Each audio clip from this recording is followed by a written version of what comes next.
Hello, everybody. Welcome to the Statistics Solutions webinar on seven secrets to completing a dissertation in 1 year. A couple things before we get started. Let me see here. Okay. Just a couple things about us. Whoops. Before we get started, and we'll come back to this page. Okay. The very end. This is our contact information. Just a couple words about who we are first, and then we'll revisit this when we get through. Full service dissertation consulting company. We do editing, consulting, guidance, help with statistics. So here's our contact information if you want more information about what we do, our services. We also have a website that has a lot of resources. It has guidelines for chapters. It has a lot of blogs on the chapters and specialized topics within each chapter. Also, and so in the chat box, you have some information about from our co-host. The slide deck will be sent to you, so you'll get a copy of the slide deck and the presentation itself. And there are also URLs for our website for our resources. And the webinars, this one and other ones, are also archived on our website for some time. So you can go there and check out other webinars in the archive. Okay, so let's get back up to the top and get moving. So yeah, 7 secrets to completing a dissertation in 1 year. It can be done. It's challenging. So here are some tips if you want to try to do that. Okay, let's see. All right. So the best place to start is to develop your research questions first, because your research questions are going to guide everything. They're going to be the foundation. They're going to be, the questions that you're seeking information to answer through your study. So they're going to be kind of the anchor point. And so if you can develop your research questions first, that can get you moving, right? Because you know what your research questions are, what you things can proceed from there. You can answer questions about your design and other aspects of the study from there. Now, this is a little different if you had more time, if you had a more relaxed kind of schedule. You could kind of let your topic kind of develop organically out of classes, or go to the research and kind of dive in there and look in the research first. But because you want to get it done a little earlier within a year, so it's best to start with the research questions first. They're the foundations of the project. All sections of the dissertation stem from those questions. They help set up your methodological approach, your design, your theoretical constructs, even, your variables, your factors you're looking at, and can also lead to information, directing toward, the participants and your and collection procedures. But after that, after you kind of start to develop your research questions and hypotheses, if it's quantitative, then you really do want to take a deep dive into the literature and see what's out there on the topic. Suppose you're going to do something on leadership and emotional intelligence, just as an example. Now you'll probably find that there are quite a few studies on leadership and emotional intelligence.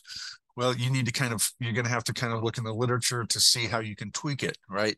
So studies need to be unique. They need to offer, be unique to gather and provide a unique angle or take on something. Sometimes that can be done with just kind of changing, having a different population. study population than previous studies, or maybe using a different theory. Okay, there's some ways usually that you can, once you get your research question down, even if it's been done, there's usually ways to tweak your study to make it different, to make it unique. And one way to do that is to go into the literature, see what's in there, and then again, you probably don't have to revise the research questions, but you may have to just kind of think about ways to make your study different, which again could have to do with the your study population, or maybe the research design you use. Okay, so number 2 is, this is real important. Establish a detailed timeline and get a start on your methodology early. A timeline is crucial. Basically you need to make a plan and stick to it, because a year is going to go by really quickly, or it's going to seem to. You probably seem to be slow and quick at the same time, but it'll run by before you know it, especially if you don't have a plan in place, a timeline in place. It's like anything else that you want results for. Like, suppose you're trying to get in better shape. You have to put in the time at the gym, or you have to put in the time jogging, or whatever it is, whatever form of exercise it is that you're going to do. Same thing with research. If you want to produce pages or page count a day, or get us to a certain place in a period of time, you have to put in the time. So making a plan to work, set a realistic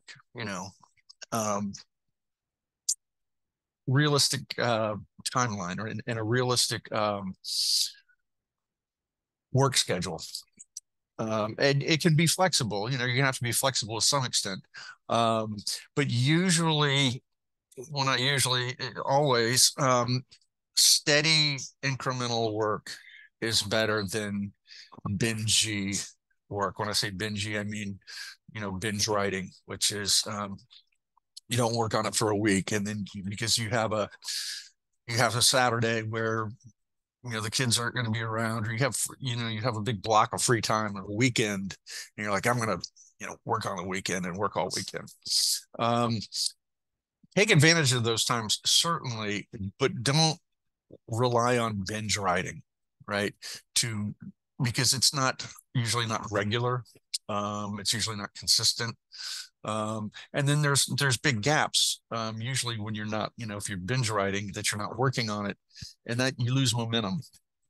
So it's best to commit to some kind of daily goal, to sit down, daily or every other day, but it's some kind of regular interval, because you're going to need to make progress. So you're going to have to work regularly. You could commit to, a daily word count, or a daily page count, 600 to 1,000 words a day, or maybe a few pages a day. Or it doesn't even have to be a page count. It can be a time commitment, right? You're going to work on it an hour every day, 2 hours every day, or an hour, 2 hours every other day. But something that's regular, right? Maybe you're going to work on it every day, but you're going to take one day off. That's fine. Whatever. It needs to be flexible, so it needs to obviously work with your life and your schedule. But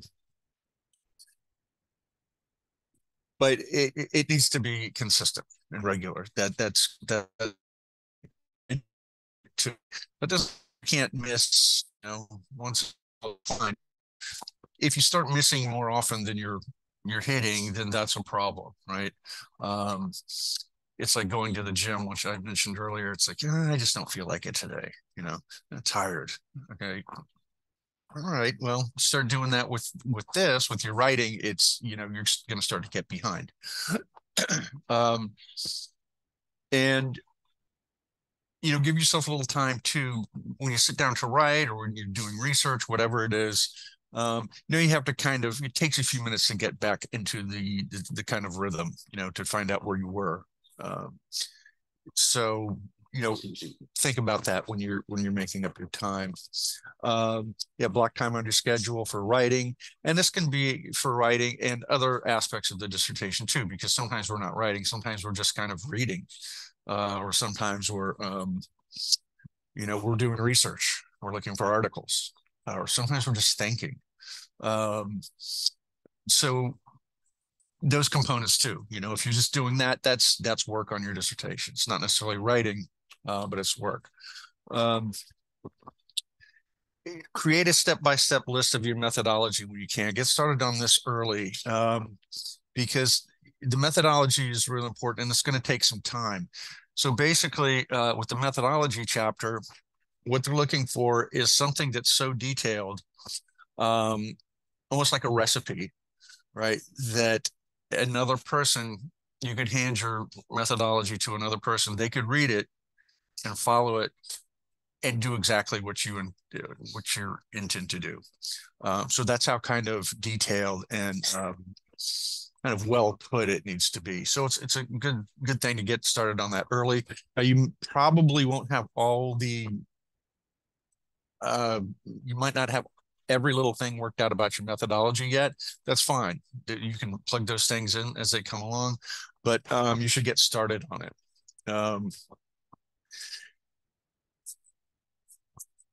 Start thinking about your participants early, right? Like who are going to be the participants of your study, because sometimes, you may have access issues. Maybe you can't access them for some reason, or you can't access enough of them, or you may need to use a service like SurveyMonkey, or they may be an at-risk population, and that involves extra hoops, and we'll get to that in a minute. Start thinking about what instruments, especially if it's quantitative, start thinking about what kind of instruments, surveys you're going to use early on, and the procedures that you're going to use. Start thinking about all those things. You don't have to answer them immediately, but you need to start kind of doing the work to looking around for instruments, looking around for, thinking about your participants. All right. I think that's it. A good thing to do too, if you already haven't, is get an approved dissertation from your school that's close to what you're doing.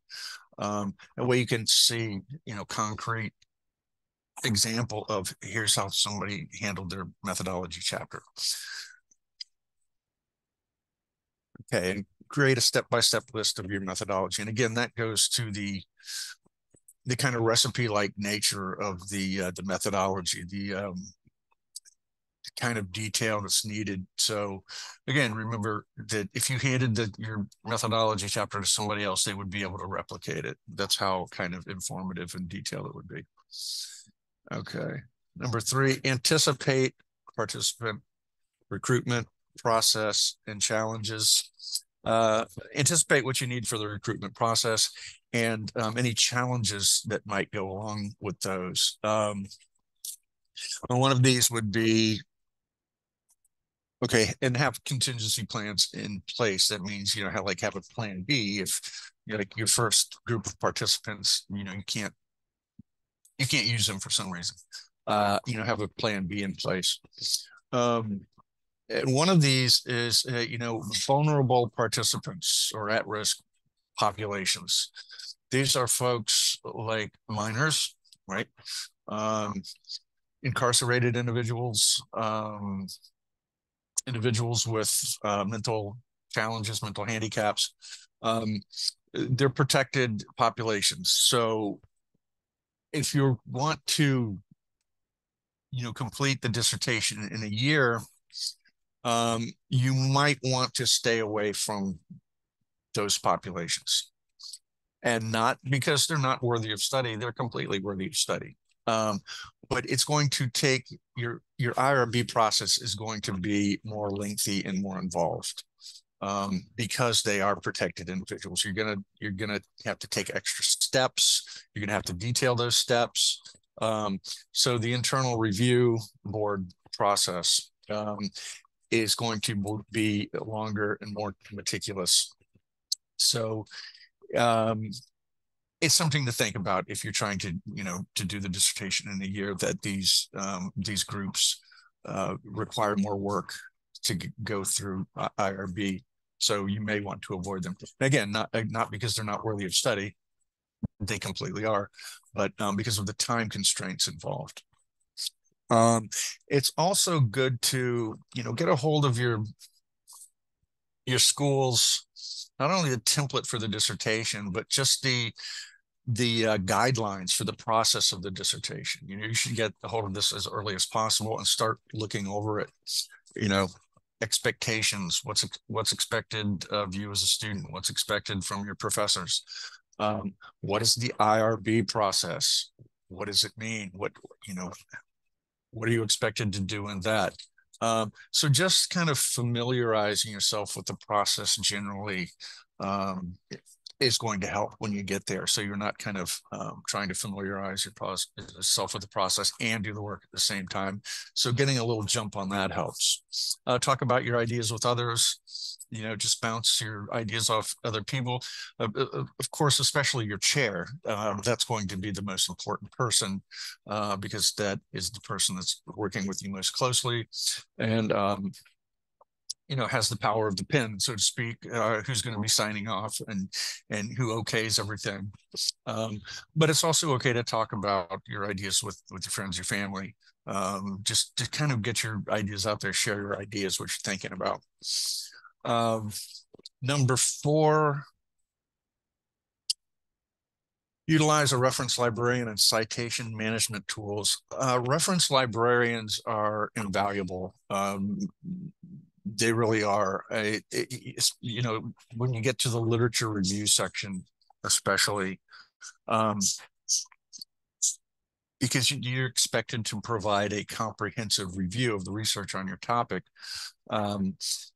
And if you're not, up to speed with, how the library works and how the searching works and kind of the researching components, it can take you some time.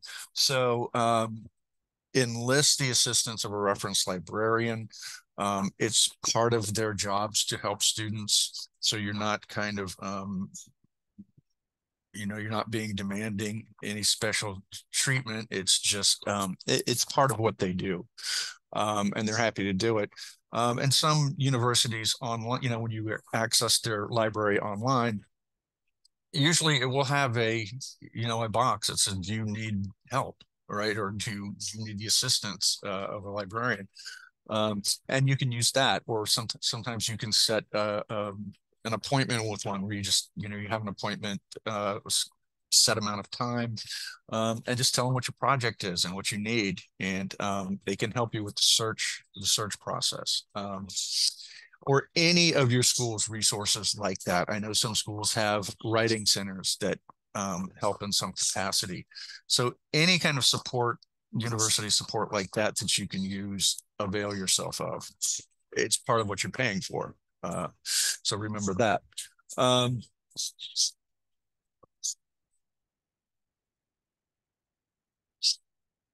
Okay.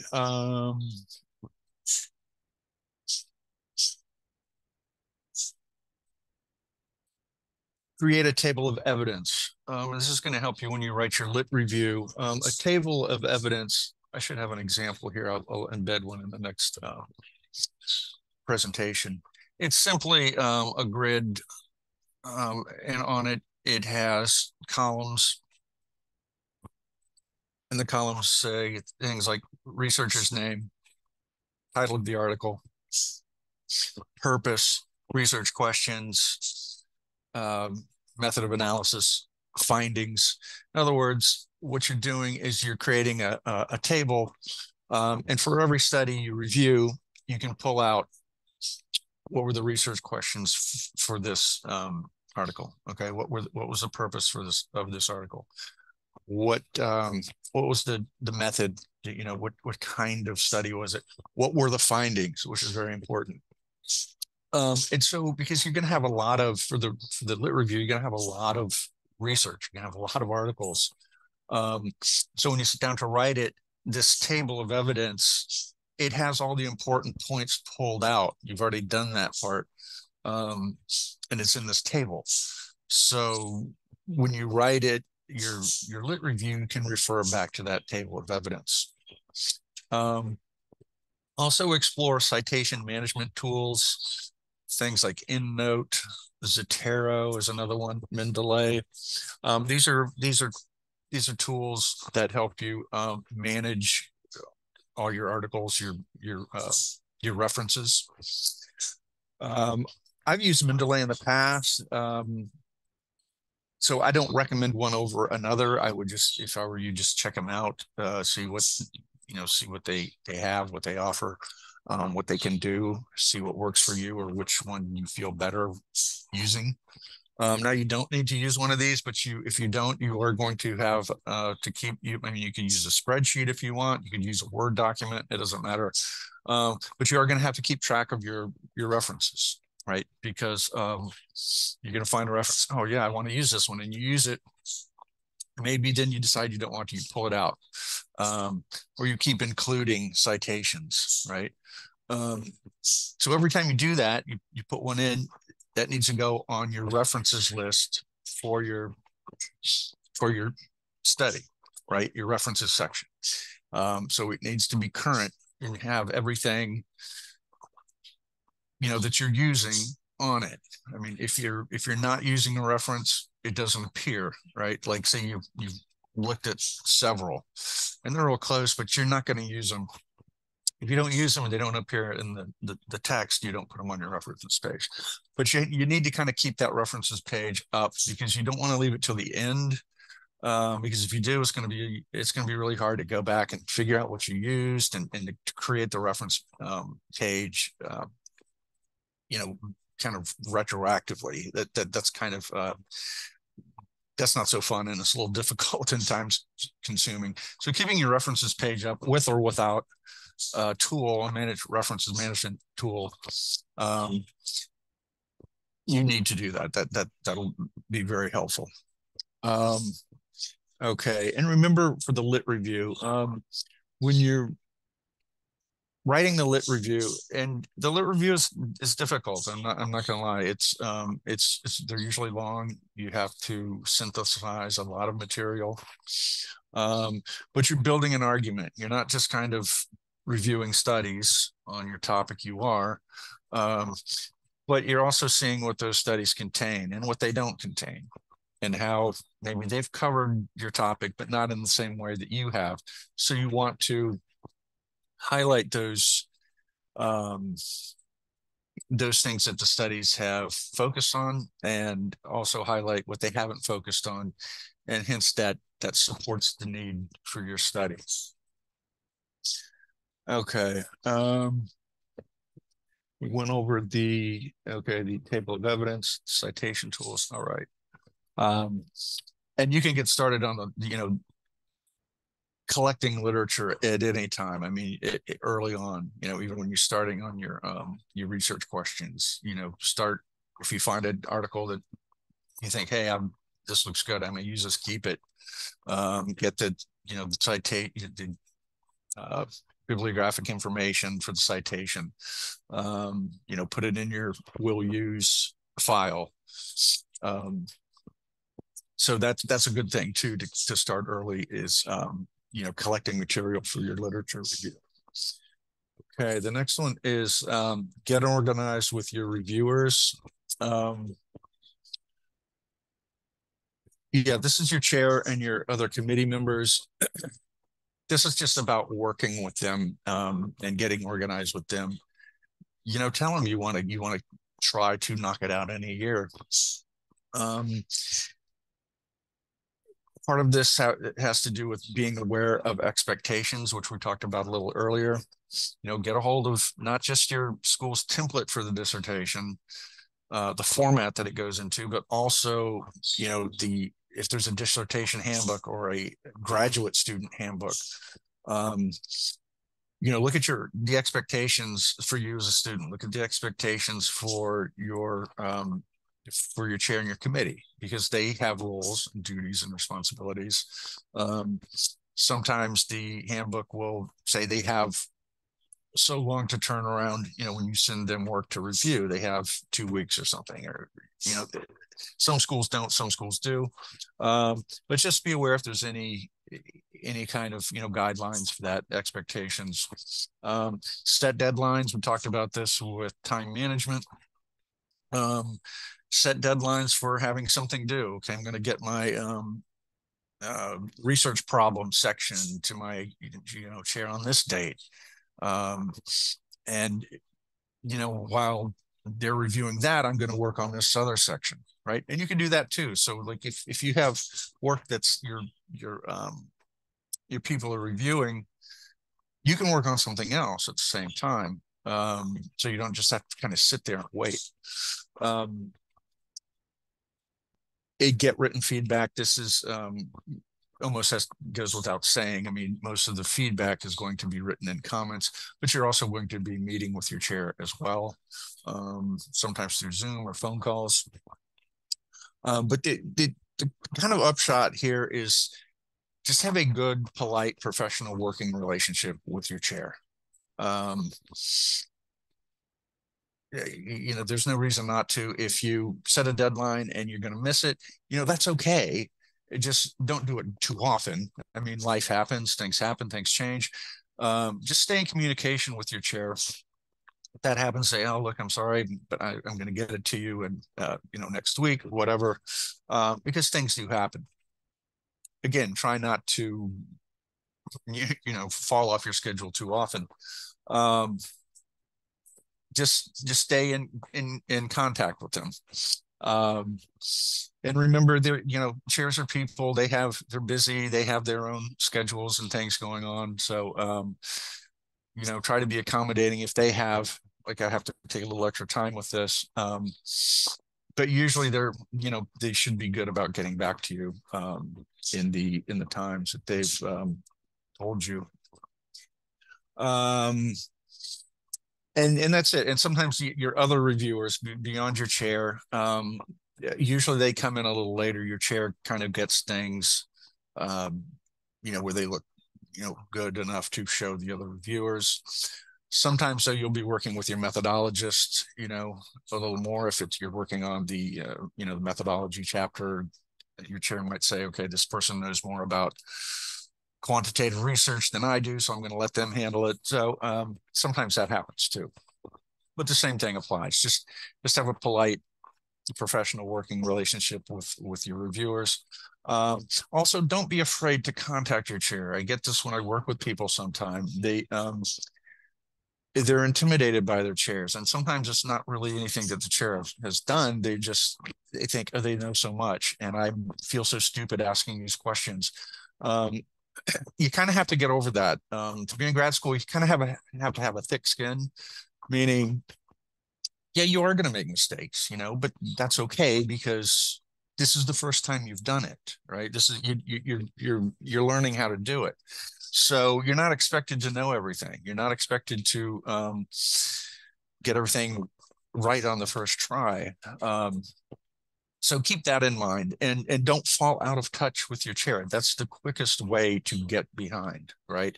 So even if they are intimidating to you, it's usually, what I found out anyway, in my experience, it's usually not coming from the chair that's being intimidated. It's usually the student perceives them as being intimidating. And usually it's based on kind of a power and difference, based on them being a professor and you being a student. So be aware of that if you kind of have those tendencies. Let's see, 6, keep perspective. Just try to stay, engaged in the process, right? Because once you disengage, that's a time killer too, and the longer you're disengaged for, the harder it is to get re-engaged. So especially if you're going to try to knock this out in a year, stay engaged, and in communication. But stay calm, also stay positive, have a vision that you can do this, that you can complete it in a year.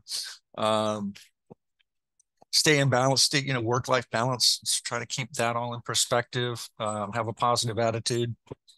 This is all kind of intangible stuff. Um, but you seek positive reinforcement, seek support. Again, whatever your school offers, reference librarians, whatever resources you can avail yourself of. Take breaks. It's okay to take breaks. If you're, on track and you need a little break, that's fine. That's part of life too, learning how to kind of recreate within, what needs to be done. Stress relief, whatever works for you for stress relief. If it's walking, fine. If it's working out or going to the gym, fine. If it's going to the park, whatever it is, taking a swim, take breaks, but also do things that will kind of relieve your stress. Because here's the thing: we all know life happens. We all have families, we all have lives, we all have may have jobs, careers, demands, all kinds of other responsibilities. And the dissertation is a big demand, and especially if you want to get it done in a year, that's going to be demanding. So you're gonna have to balance all this, right? Because we can always say, hey, I can't do this because I have to take care of something in my life, whatever it happens to be. Life will always intrude if you let it. So you got to have to kind of, keep this work time, keep the integrity of this work time. But take care of yourself too, which is what I'm trying to say in this section. All right. Number 7, delegate tasks. So in other words, if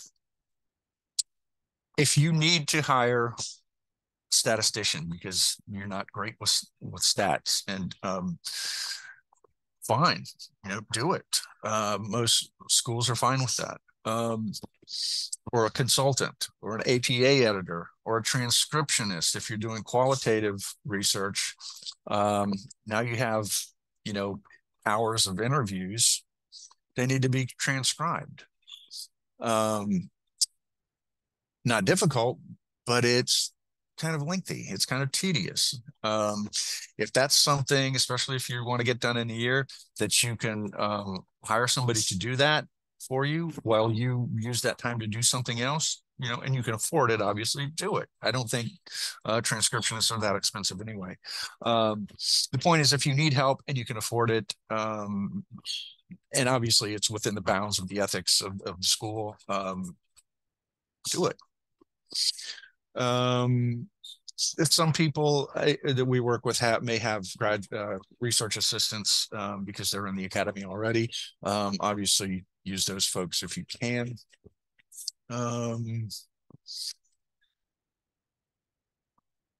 Okay, so segueing right from this into this is who we are.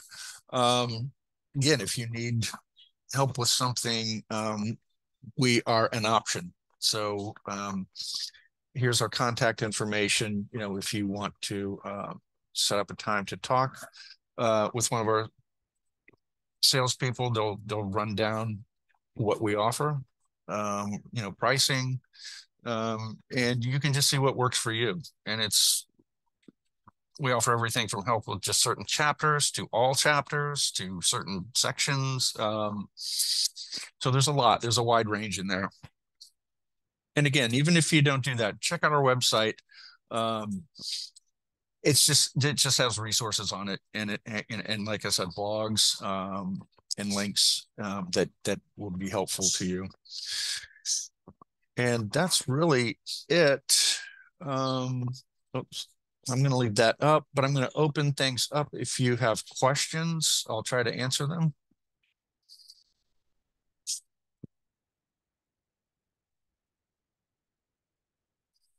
I'll give you a few minutes. If you just want to type them in the question and answer box, that'd be fine, or the chat box.